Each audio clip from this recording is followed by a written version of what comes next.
In the meantime, officials from the United States and Mexico held talks regarding the illicit drug trafficking situation, immigration, and other shared challenges. But it was the confusion surrounding a possible expansion of the border wall that forced the U.S. Secretary of Homeland Security to take a pause from the agenda and clarify the administration's stance. VOA's Veronica Balderas Iglesias has the full story. A full day of high-level security talks between the U.S. and Mexican officials focused on evaluating and boosting the progress both countries have made on several challenging fronts, including the flow of illegal drugs and illicit firearms. We're deepening cooperation on investigations, on arrests, on prosecutions, on interdictions. Mexican authorities are submitting 40% more firearms trace requests to the United States than they were 6 years ago. And that enables law enforcement to stop gun trafficking at its source. The recent extradition of Ovidio Gomez Lopez, leader of the Sinaloa cartel and son of Joaquin El Chapo Guzman, was praised by U.S. Attorney General Merrick Garland. And we recognize that this action would not have been possible without the sacrifice of Mexican law enforcement and military service members who gave their lives in pursuit of justice.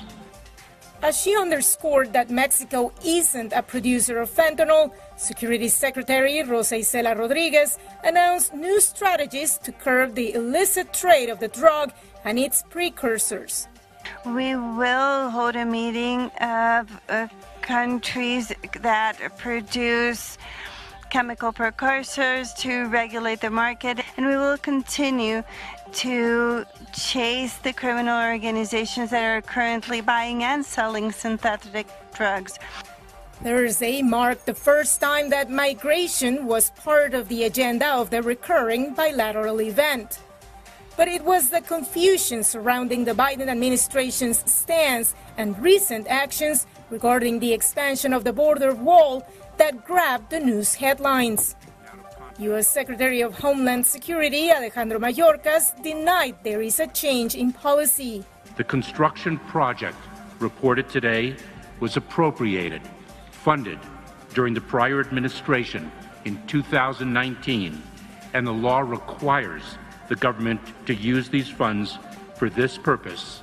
Earlier in the day, Mexican President Andrés Manuel López Obrador strongly decried the move. By the time the bilateral talks were about to wrap, Mexico's Foreign Affairs Secretary Alicia Bárcena voiced a more conciliatory tone.